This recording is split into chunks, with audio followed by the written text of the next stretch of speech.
হঠাৎ ঠান্ডা শীতল হাতের স্পর্শে টের পেল আরিবা। তার উরুতে আলতোভাবে ছুঁয়ে দিল যুবক। স্পর্শটা এত অদ্ভুত, এত মাদকতায় ময়, যেন কোনো শীতল স্রোত শরীরের ভেতর ঢুকে গিয়ে পুরো রক্তপ্রবাহ গরম করে তুলেছে। আরিবা কেঁপে উঠল। ঠোঁট থেকে অনিচ্ছাকৃত একটা চাপা নিঃশ্বাস বেরিয়ে এলো। শরীরের প্রতিটি কোষে শিহরণ বইতে লাগলো। সে স্বপ্নের ভেতরেও নিজের শরীরের অচেনা প্রতিক্রিয়া টের পাচ্ছিল। যুবকের হাত থামেনি।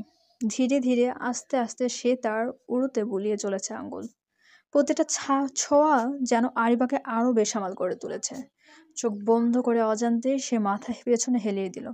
শ্বাস প্রশ্বাস দ্রুত দ্রুত হয়ে উঠল। ঠোঁট কাঁপতে লাগলো। মুহূর্তের জন্য আরিবার মনে হলো সে যেন নিজেকে হারিয়ে ফেলছে। যুবকের ছোঁয়া এত গভীর, এত আবিষ্ট করে ফেলা, যেন তার শরীরটা আস্তে আস্তে কোনো আগুনে গলে যাচ্ছে।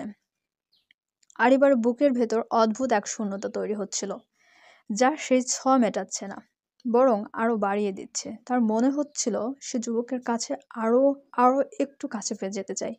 নিজেকে পুরোপুরি বিলিয়ে দিতে ইচ্ছে করছে তার। হঠাৎই আরিবার কানে যুবকের গাঢ় কণ্ঠস্বর ভেসে এলো, তুমি আমার। শব্দটা এত মাদকতাময় যে পুরো শরীর কেঁপে উঠল। তার শরীরের ভেতরেও মনে হলো এই মানুষটার স্পর্শেই উপস্থিতিতে সে ধ্বংস হোক, তবুও মুক্তি চায় না। পুরুষটি তার চোখের গভীরে তাকিয়ে মৃদু স্বরে বলল, আমি তোমার শরীরের অপর দখল নিতে চাই। তুমি কি রাজি? আরিবার বুক ধকধক করতে লাগলো। কণ্ঠ থেকে কোনো শব্দ বেরোলো না, তবে মাথা নিচু করে নীরবে সম্মতি জানালো। পুরুষটি আবারও জিজ্ঞেস করলো, কণ্ঠ আরো গভীর, আরো প্রলুব্ধকর। আরিবার হাত পা যেন অবশ হয়ে এলো, তবুও সে মাথা নাড়ল। মুহূর্তেই জুলফিকারের ঠোঁটে ফুটে উঠল এক শয়তানি হাসি। সে নিশ্চিত হয়ে গেল এই মেয়েটি এখন সম্পূর্ণ তার। পরক্ষণেই আরিবা অনুভব করলো তার গলার পাশে জ্বলন্ত অথচ নেশাময় এক স্পর্শ ছড়িয়ে যাচ্ছে।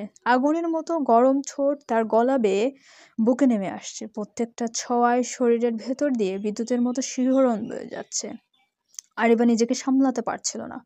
বুক দ্রুত ওঠানামা করছে, ঠোঁট কাঁপছে, অদ্ভুত সুখে ভরে উঠছে শরীর। তবুও সে অসহায় হয়ে চোখ বন্ধ করলো, যেন এই মাদকতাময় অনুভূতি থেকে আর ফেরা সম্ভব নয়। জুলফিকার তার প্রতিটি প্রতিক্রিয়া খেয়াল করছে, কখনো কোমলভাবে, কখনো তীব্রভাবে তার শরীর ছুঁয়ে যাচ্ছে। আরিবার ঠোঁট থেকে চাপা গঙানির মতো শব্দ বেরোলো, যা জুলফিকারের ঠোঁটের কোণে আরো এক শিকারী হাসি এনে দিল। হঠাৎ সে দু হাতে আরিবাকে শূন্যে ভাসিয়ে নিল। চারপাশে বাতাসের ঝড় বইছে। আরিবা ভয় পেয়ে চোখ মেলে তাকালো।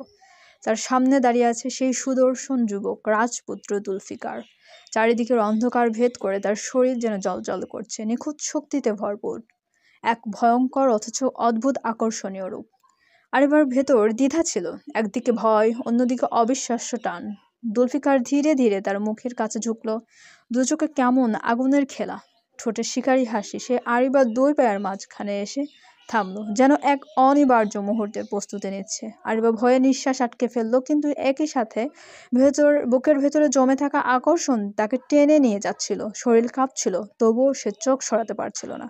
জুলফিকার ফিস ফিস করে বলল, এবার তুমি আমার, কেবল আমার।